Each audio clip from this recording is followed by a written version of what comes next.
Welcome to the Quck, the Nordic Noir RPG of ghost stories.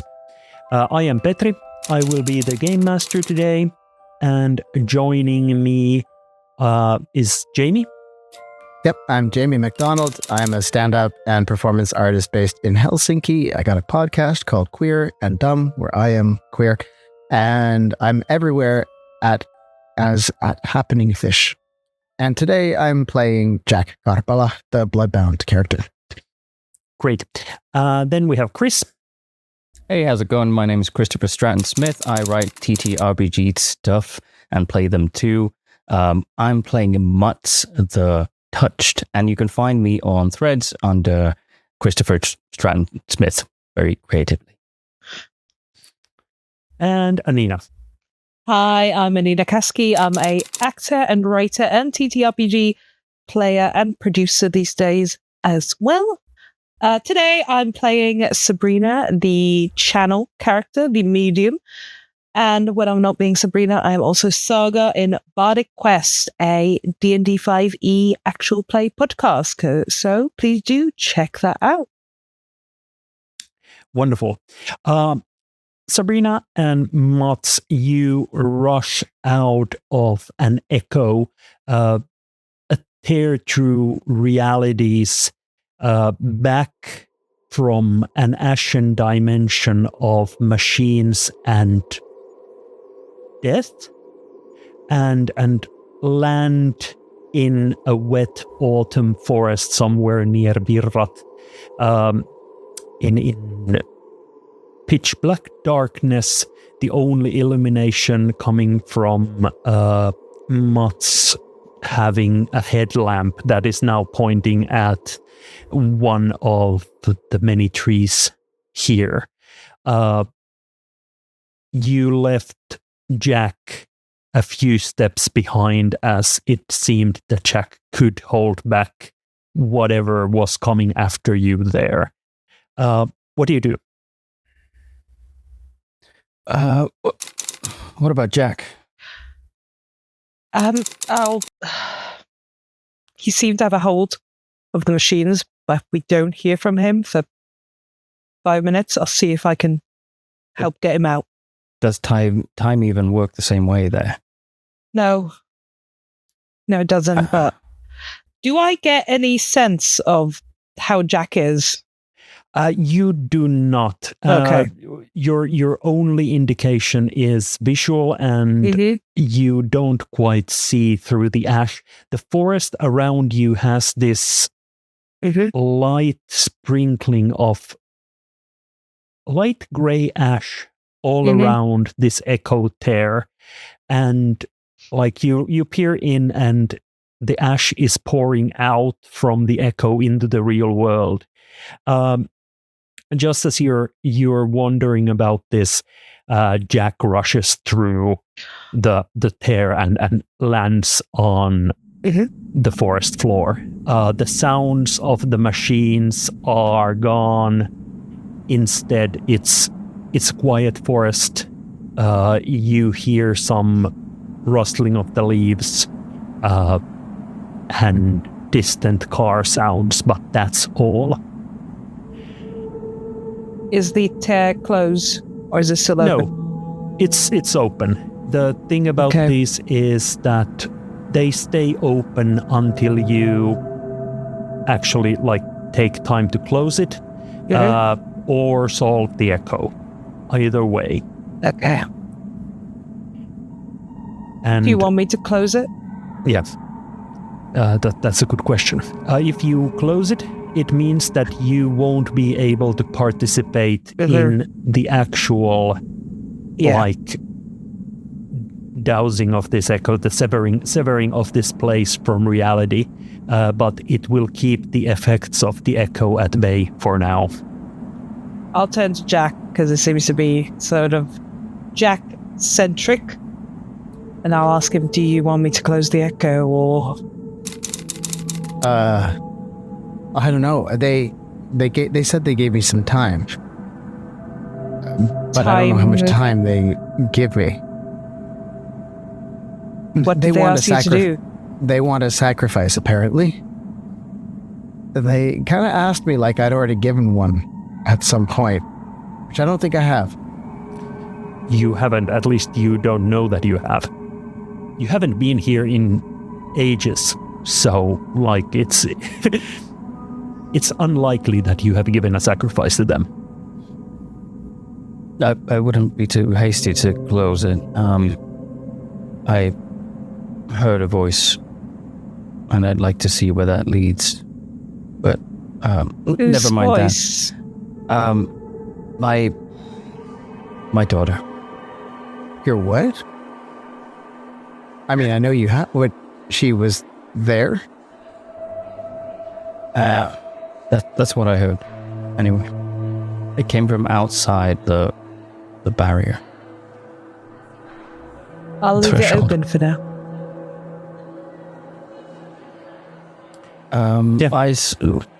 Sabrina, you mentioned the man in a suit that you saw on the road, right, with the wolf's head. Yeah, a man with a wolf's head on his head.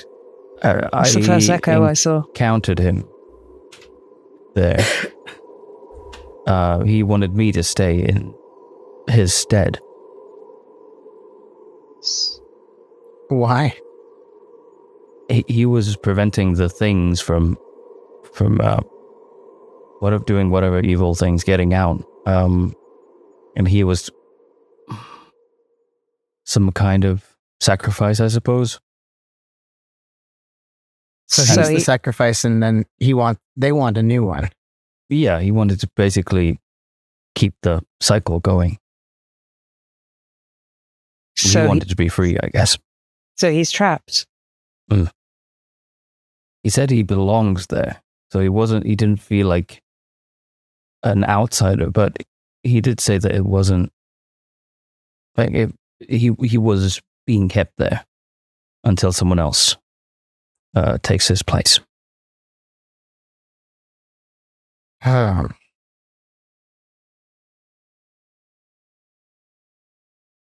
So that's something.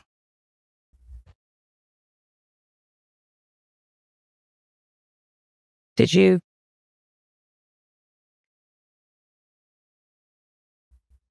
The spirit that took me over mentioned a brother. I kind of pointedly look at Jack. My brother, Autio, yes. Yeah. Who was it? Pirjo Yes. Hauta. Is it something that Autio had done something or had I don't know what he did. Betrayed. There was a lot of anger, rage. Yeah, she was mad. So a betrayal of some sort. Yeah, I have no idea what my brother might have done. Can we talk to your brother? I think we should go see him. I hope it's okay to leave this thing open. It said you had some time, so... How far away are we from any kind of trails or traffic, that might wander in accidentally? You are sort of... Well, to be honest, probably not that far, just because it's the hunting season, which means that there are people running around everywhere. So this, even if this is normally a remote location and not the best blueberry place to go out foraging, right this moment, this could be near a hunting trail. So there is that risk. So can we really just leave this here? I mean, if I close it, I can't exactly easily open it again. No, I agree. I'm just saying, how do we prevent someone else from finding it, walking into it, getting hurt? One of the hunters, you mean? Yeah, for example. Petri, do I know any way of sort of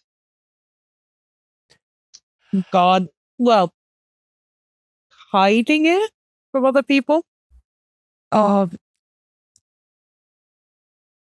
say you can try. Okay, I would. If you I would like. like to try. Yes, I would like to try.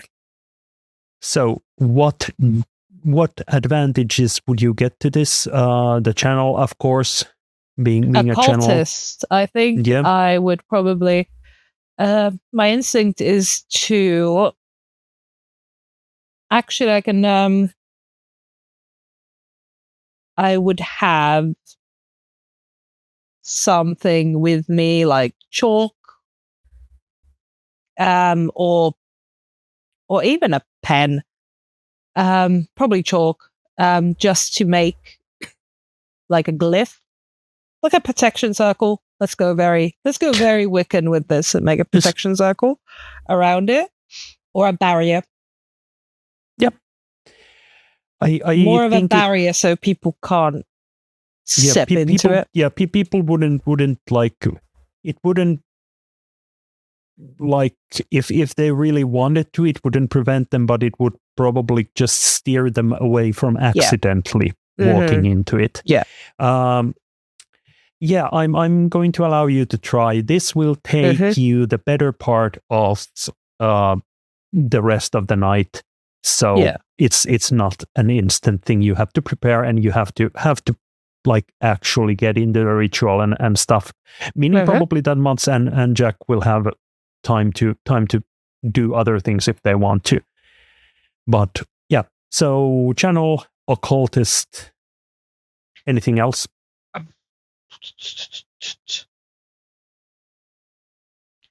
Can I use my motivation? Yes. Yeah, I'll use that. Yep. So on a quest. So 2 advantage die where only the 4s and 5s and 6s are anything, and then 1 of aspect die where the same, but if you roll a 1, then it deducts 1 from the result. Okay, I'll do my specialty dice first. Oh my god. Guess who rolled 2 1s? But those were the ones where 1s didn't count. Now I'm rolling the aspect dice. Yeah. That's a 3. So at least it's not a 1. No successes there. Then it's the calamity die, which are 3 from the threat tracks and 2 from your harms. Just should have put a little sign up saying "Do not touch." Just put a fucking sign. Okay, 3 first. Yep.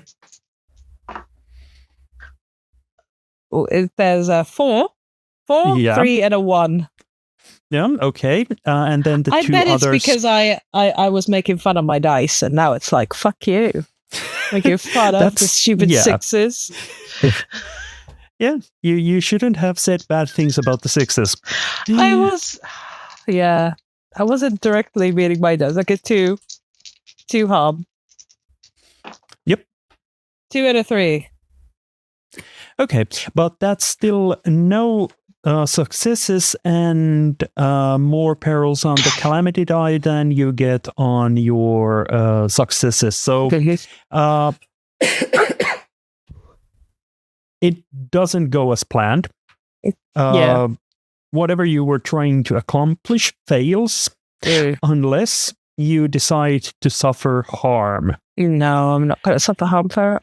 Yeah, so you don't get what you're doing. Like the end result isn't a barrier that actually helps. It's just you spent the night doing a ritual that doesn't accomplish what you want. I think she wouldn't tell the other 2. She'd just do it and go, fuck. She's too tired. She fell. She did a lot of intense echo stuff. Yeah, she's just gonna leave it. And like you start doing the ritual. What are Jack and Mats doing? Like it's around midnight now, and what do you want to do? Go back to sleep or wait here until Sabrina is done with the ritual. What do you think, we could Jack? also Should we we could stay? go wake up Autio and see if we can get any answers from him. It might be smarter for us to go and sleep and bring like reinforcements for the morning. Well, would sleeping, for example, I have the harm frustrated. Is that something that would go away by the next day, or is that something that kind of lingers? Those harms linger for the duration of this story, Okay. but you can change them to something else, like you're no longer frustrated, but there is like some other emotion that is bugging you or something like that. Only with proper rest you can get rid of the mechanical effect of a harm. Yes. Okay. Thank you.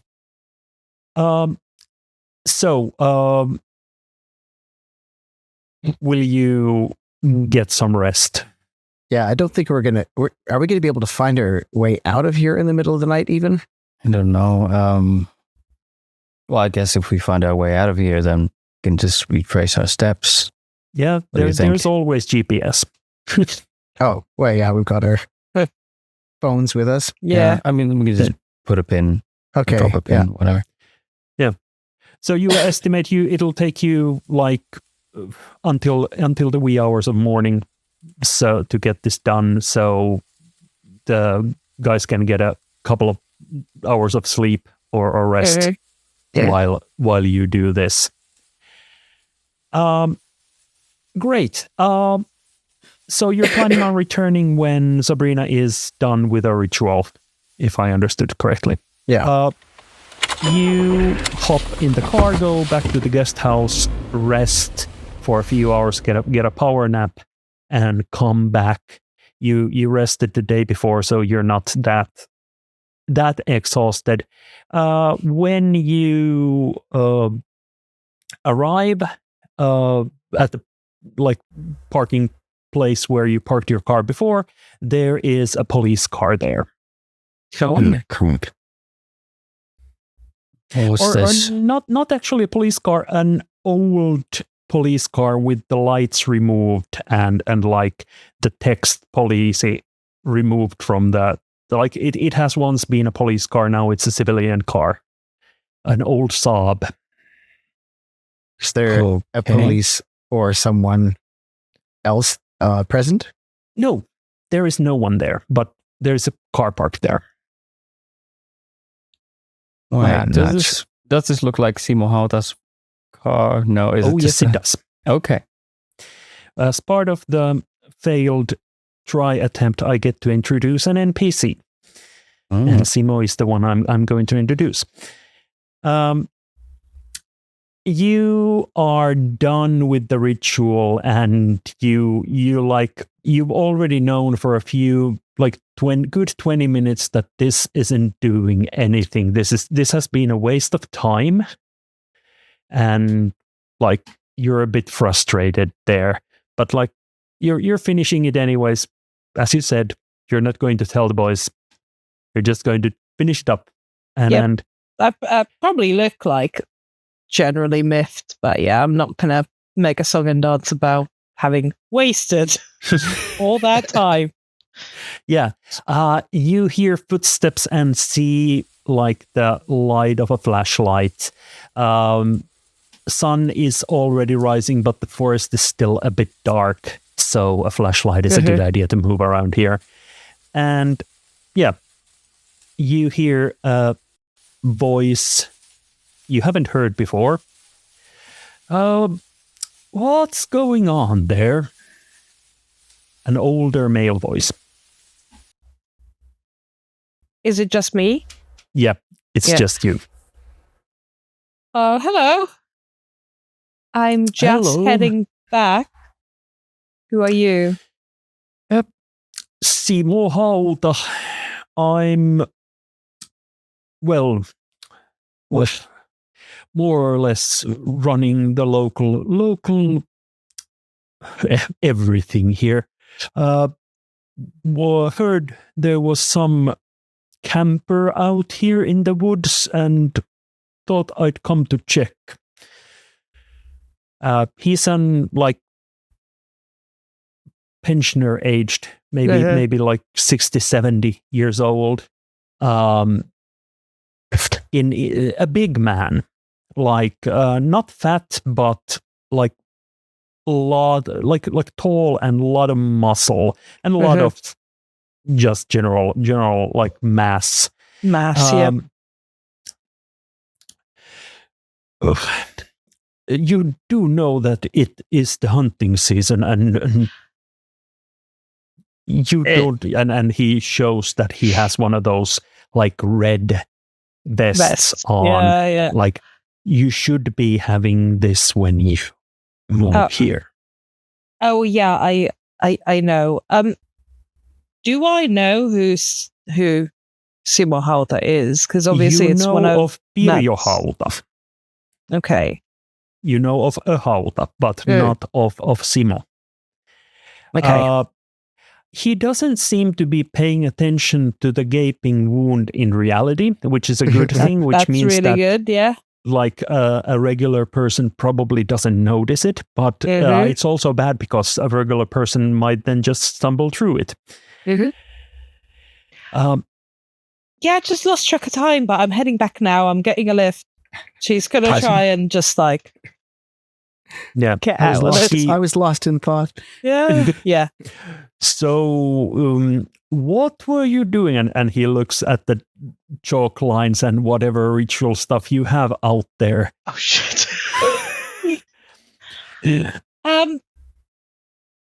What? How's she gonna get out of this?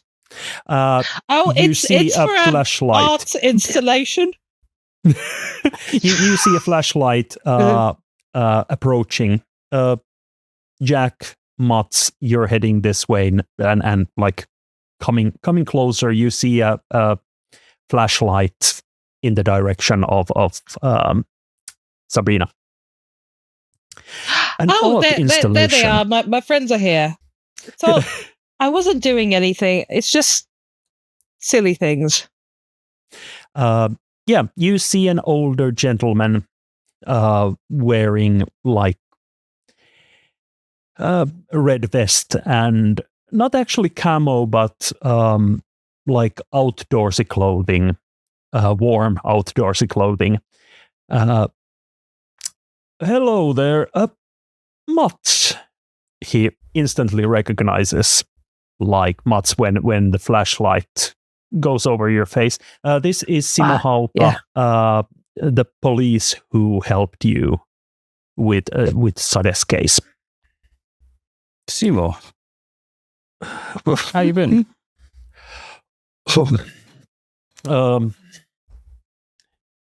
Well, I'm retired now. And there is this, he doesn't know what to say look on his face, because like he wanted to say something, but then there were all these other people here, so he doesn't say anything. We should grab coffee someday. I see you met our friend. Sabrina. Hi. Oh, your friends with Mats? Oh. Yes. Oh, then never mind. Then I know you're in good hands, and just like eases off. So, you're back, and looks at Mats again. Looks like I'm back. Yeah. and you are here working on an art project, and points at all the ritual stuff on the ground.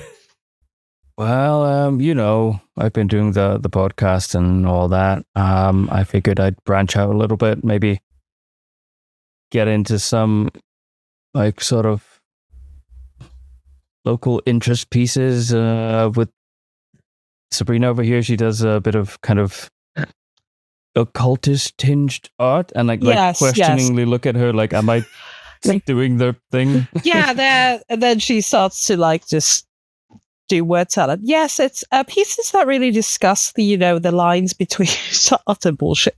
But she's just trying to confuse him. that discussed like occults and beliefs and animal rituals, and I just thought the hunting ground was really good for like a primal feel. And I was taking pictures, and I just completely lost track of time. It's a deconstruction, really. Yes, totally. My family commissioned it, so it's their land.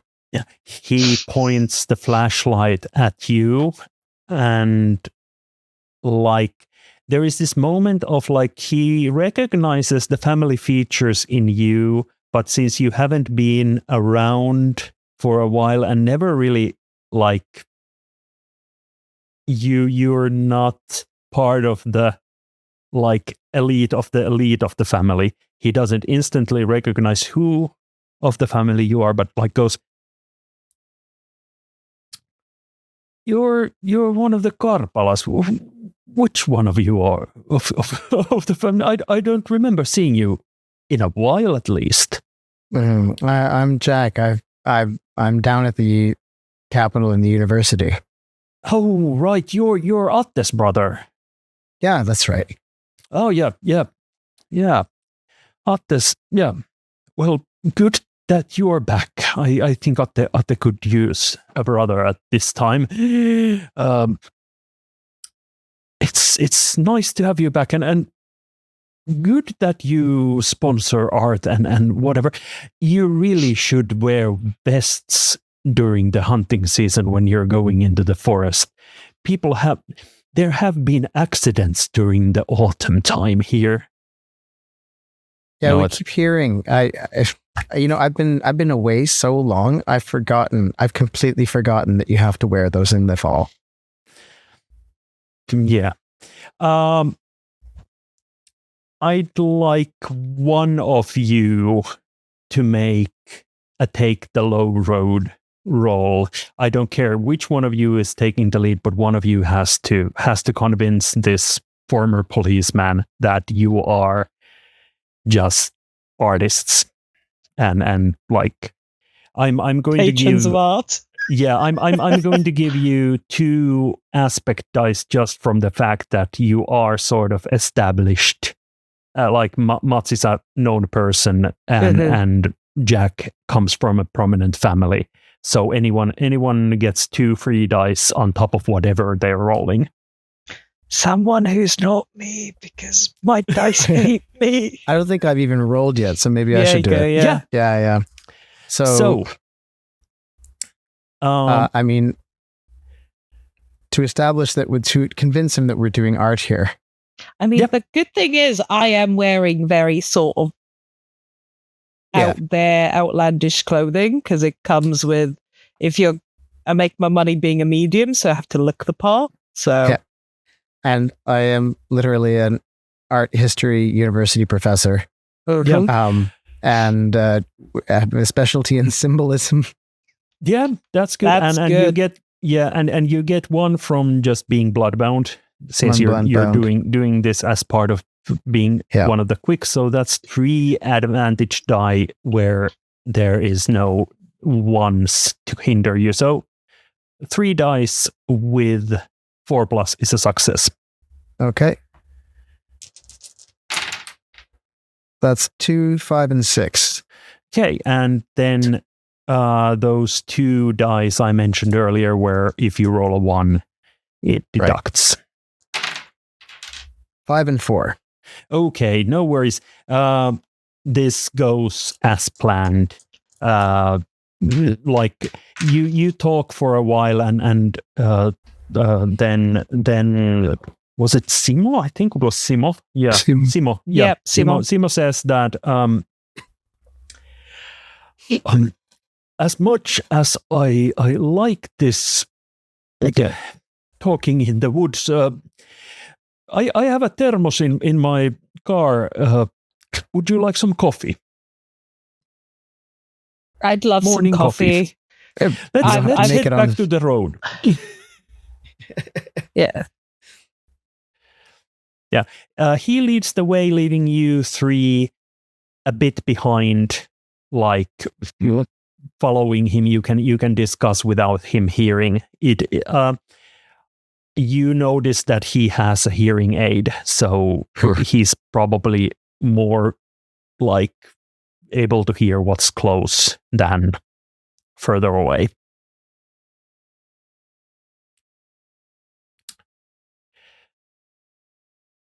So that's Simo Hauta. Is he related to Pirjo Hauta?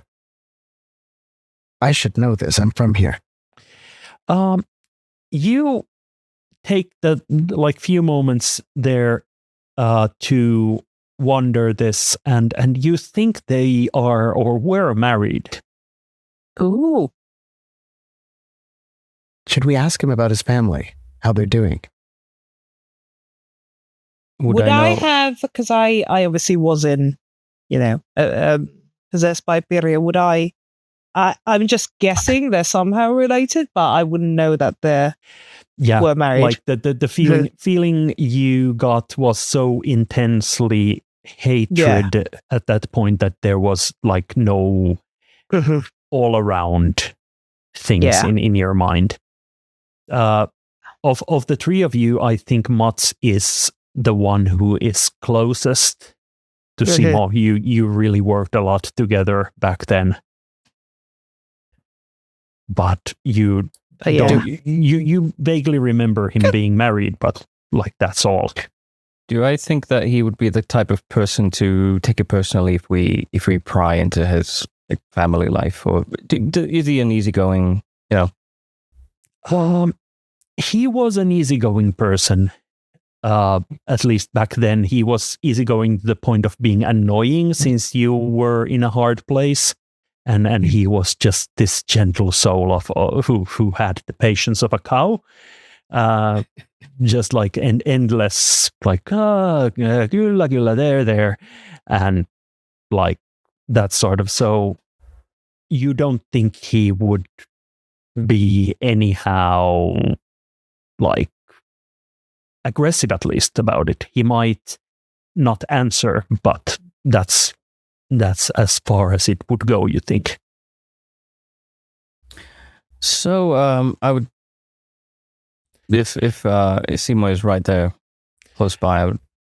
You get to the car and he starts getting out the coffee thermos and these small plastic cups and pours coffee and says that sorry, there's no milk, but there's sugar if you want. Oh, take it black anyway. Thank you. I'd love some sugar. Yeah, it is probably coffee that he finds good because he doesn't really know any better. It's a few steps up from the stuff you would get at an office where no one knows how to make coffee. But it's, sugar does it wonders.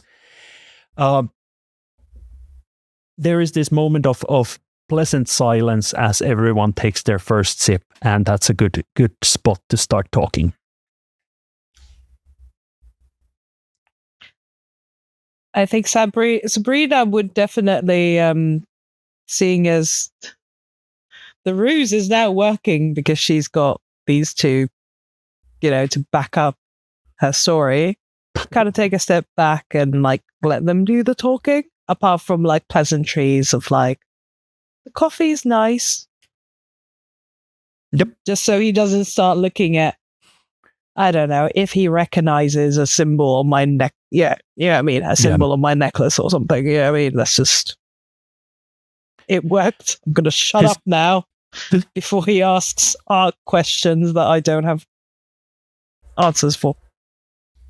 Yeah. So, Seymour, tell me something. I seem to remember that you were a family man, right? There is a certain darkness that comes over him, sadness. Yes. No. Oh, I'm sorry. Did I say something out of line?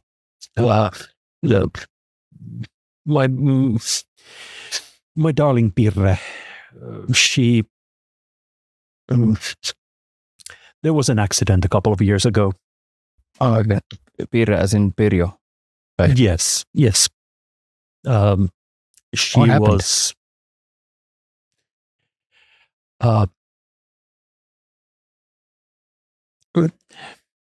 it wasn't far from here actually, and points to the direction where you found the car in the woods. She was driving here and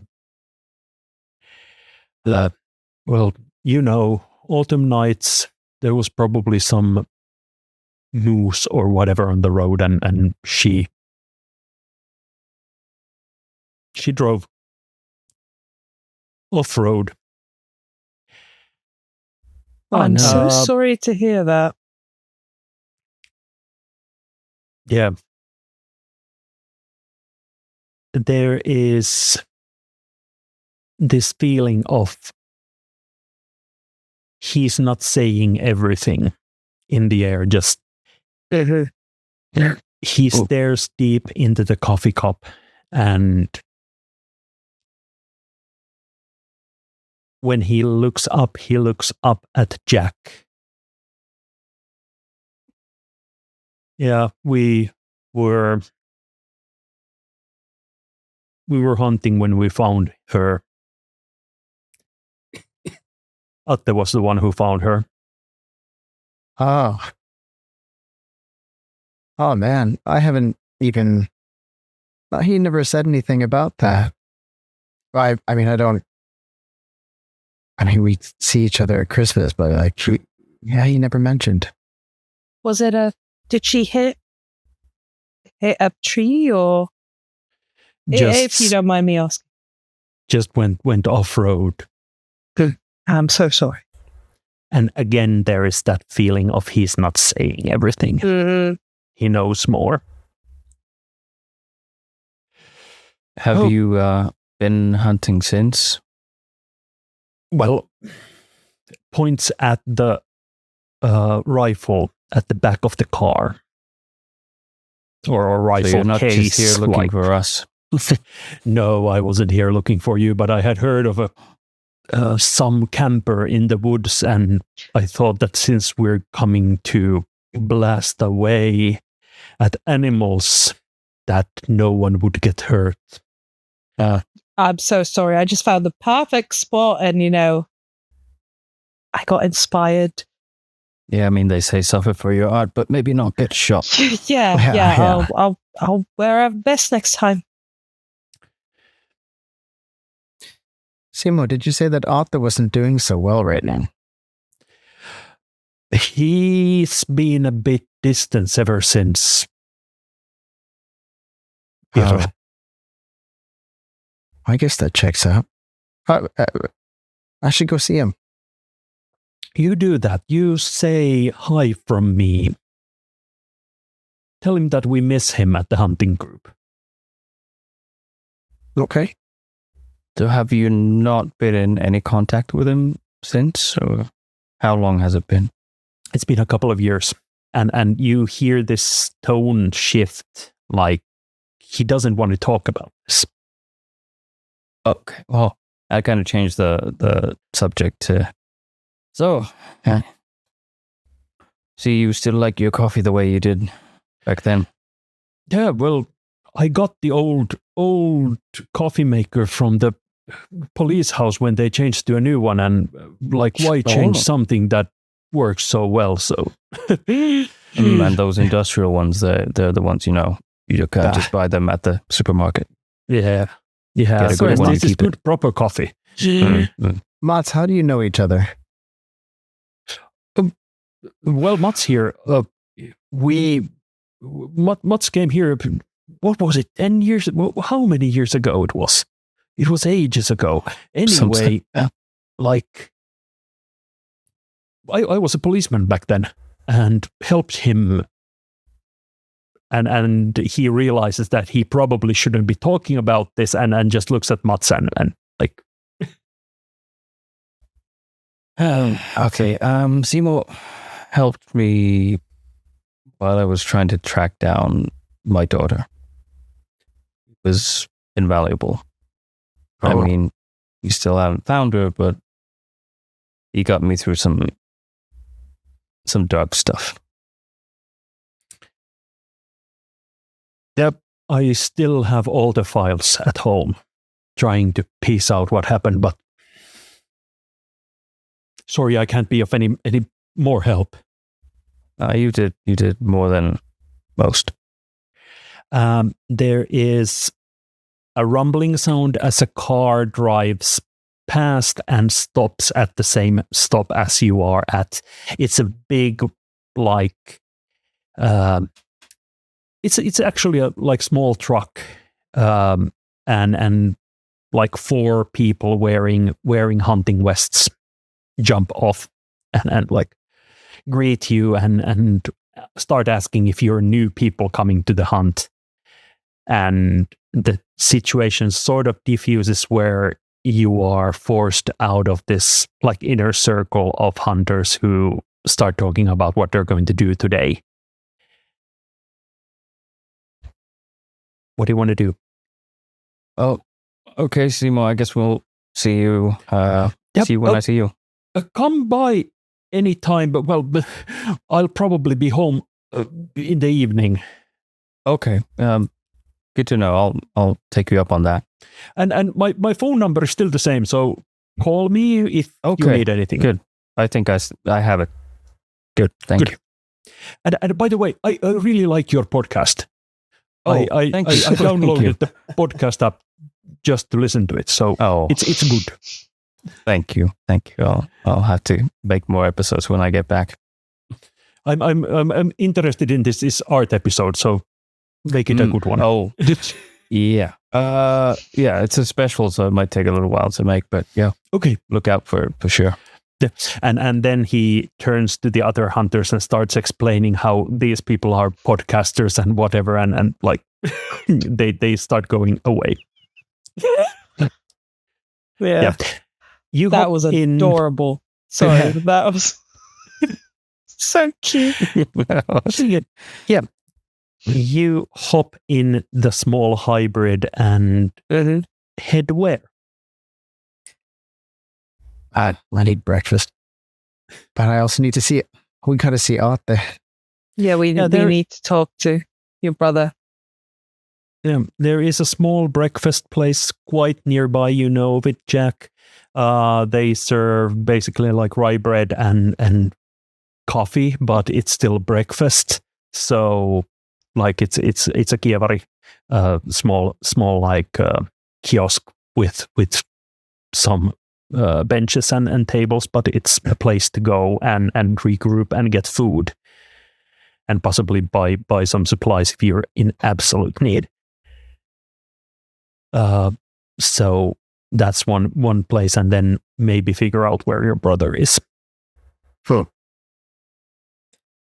Yeah, and if we go there for a bite to eat, then we can maybe think through what it is that we actually think we know. And I mean, I don't think, to be clear, my intention is not to sacrifice anything.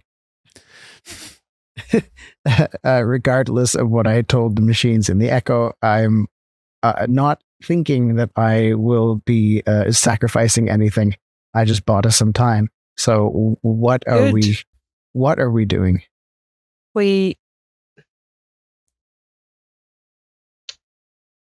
Your brother must have done something to Birya.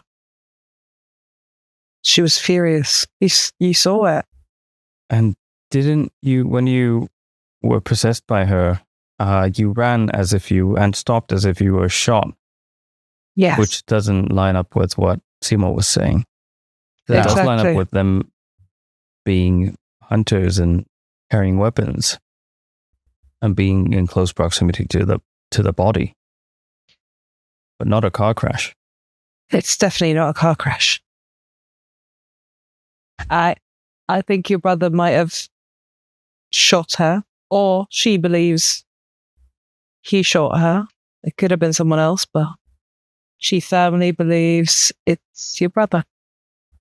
But what if he said he wanted out of the family stuff, because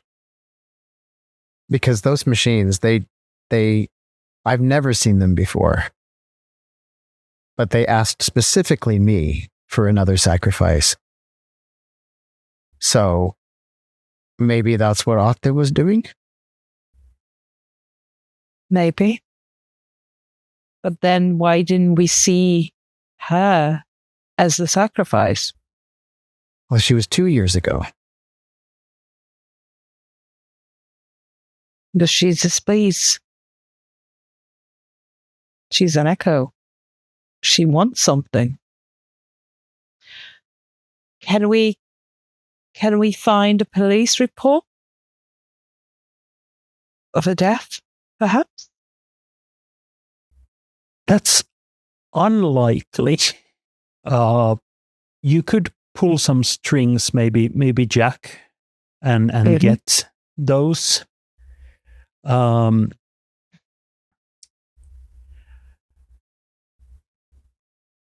Probably you'd have to ask some favors from people who are involved with your family in the not so pleasant way. Good. But that's possible. Do we need to find out if she was shot? I mean, Autio might even... I don't know what Autio did, but if he did anything even, but he might even tell us that he shot her. Shall we talk to him first and then see if we can find anything? There must be a autopsy report somewhere. And I should probably have a one-on-one chat with Seymour, maybe get something more out of him. Sounds good. As you jump down on some rye bread and whatever condiments are on top, this is a good place to take a small break and continue next. Thank you.